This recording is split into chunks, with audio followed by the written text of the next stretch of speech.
Weila! Ciao a tutti e benvenuti in questo nuovo video. Oggi parliamo del Gran Premio di Ungheria che si disputa dal 1986 sul circuito dell'Hungaroring a Mojorod, una città situata vicino a Budapest. Si tratta di un tracciato molto sporco a causa dello scarso utilizzo che ne viene fatto. È una pista che richiede un alto carico aerodinamico e un buon bilanciamento aerodinamico. Inoltre è molto importante adottare un'ottima strategia di gara. Nell'edizione 2022 la pole è stata fatta da George Russell su Mercedes in 1 minuto 17 secondi e 377 millesimi. La gara fu poi vinta da Max Verstappen su Red Bull. Parliamo del tracciato, che in origine aveva un disegno ancora più tortuoso. Quella che era la vecchia curva 3 non si metteva direttamente sul rettilineo che oggi porta alla 4. Si trattava quasi di un tornante che era ulteriormente raccordato con una lenta chicane. Nel 1989 questa chicane sarà eliminata, allungando così il tratto del rettilineo e raccordandolo a curva 4, riducendo oltretutto la lunghezza del tracciato.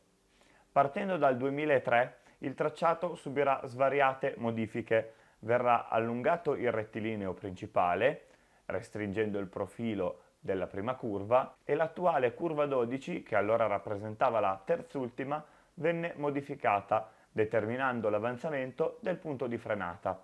Tutto questo venne studiato e realizzato al fine di facilitare i sorpassi. Il circuito ha 2 zone DRS, il rettilineo principale e quello successivo, nonostante la prima parte di questo rettilineo sia curvilinea.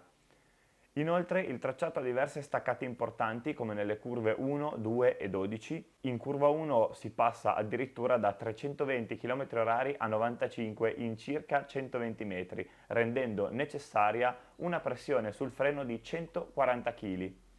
Il tracciato inoltre richiede un alto carico aerodinamico, viste le diverse curve in cui è importante fare percorrenza. Dopo diverse modifiche, oggi misura 4,381 km. Questo ci porta a capire che servono 70 giri per raggiungere i 305 km necessari al completamento di un Gran Premio. Saltate ora a bordo di un monoposto per fare un giro in pista con me. Puntiamo curva 1. Alla fine del rettilineo ci aspetta una staccatona che ci porterà da 320 a 95 km/h in 120 metri. Appena girata la curva apriamo il DRS e ci lanciamo in discesa preparandoci per curva 2, un'altra staccata importante in cui bisogna impostare bene la traiettoria, lasciar scorrere la vettura e puntare all'interno della 3 da fare full gas come a voler sfondare il pedale dell'acceleratore. Per la 4 poi si toglie una marcia entrando di rilascio per poi riprendere subito il gas mandando tutto il corpo all'esterno. Lottiamo con la forza G in curva 5 per poi andare verso la chicane da fare tenendo il fiato. Sfruttiamo tutto l'asfalto, poi lottiamo per tenere la vettura tra le curve 8 e 9 da affrontare ad alta velocità, portando in uscita più velocità possibile per la 10 da fare in pieno. Ci lanciamo poi dentro curva 11 di rilascio, siamo nell'ultimo settore, la 12 ci riporta a staccare forte prima di dirigerci verso i 2 tornanti, il primo più stretto e il secondo più largo, in cui è fondamentale impostare correttamente la traiettoria. Eccola là, che arriva, curva 14, la affrontiamo, teniamo la vettura in strada, la rimettiamo sul rettilineo per poi far urlare il motore fino a tagliare il traguardo. L'autodromo è situato su un terreno polveroso e, come già detto, quest'ultimo è scarsamente utilizzato al di fuori delle gare Formula. Proprio per questo non ci sono molti punti di sorpasso, ma curva 1 e curva 2 sono dei buoni punti dove si può comunque tentare il sorpasso anche grazie al DRS, e ci sono poi diverse curve nel secondo e nel terzo settore che possono essere comunque sfruttate per un sorpasso, ma in linea generale non è facile sorpassare qui. Parliamo un po' di storia del circuito. Il primo Gran Premio di Ungheria si disputò nel 1936 nel parco Nepliget a Budapest e vide la vittoria di Tazio Nuvolari. Dopo la prima edizione, non rilevante per il campionato di Formula 1, ci fu uno stop, durato molti anni. La gara successiva, infatti, arrivò solo nel 1986, anno in cui questa tappa entrerà nel campionato di Formula 1 per restarci. Il record più importante che riguarda questo tracciato era di stampo sociale, infatti fu la prima appartenente al blocco sovietico dove si disputò una gara di Formula 1. Nonostante un vano tentativo che vedeva come possibile sede anche Mosca, fu lo Stato ungherese a desiderare fortemente la presenza della gara proprio nel loro territorio, per favorire una diffusione interna al paese dell'automobilismo sportivo. Siamo arrivati alle curiosità. I lavori di costruzione della pista terminarono nel 1986. Si conclusero talmente in fretta da poter consentire che la gara si disputasse ad agosto dello stesso anno. Si svolge tradizionalmente in agosto ed è per questo che il tracciato è più sporco e difficile da utilizzare al di fuori delle traiettorie prestabilite.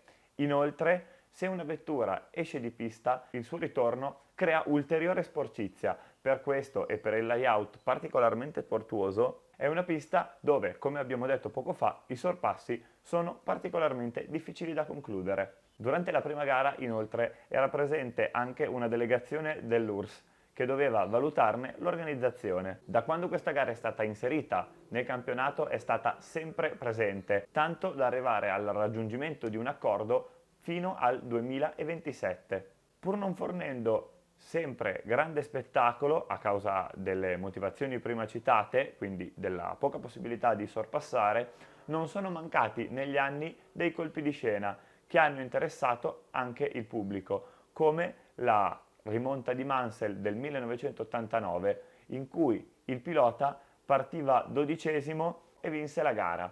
Ancora nel 2006, durante una gara svolta sul bagnato, la pista ungherese fu teatro della prima vittoria in carriera per Jenson Button.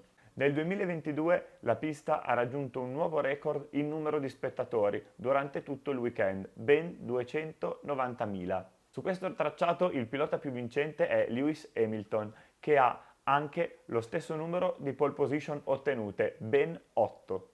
Questo circuito risulta abbastanza sicuro, anche grazie a delle ottime vie di fuga, ma nel 2009 ci sarà un evento spaventoso, evento che si sarebbe potuto evitare se fosse stato già in uso un sistema tipo l'Halo. Stiamo parlando di Felipe Massa, che verrà colpito vicino ad un occhio da una molla persa dalla Brown GP di Rubens Barrichello.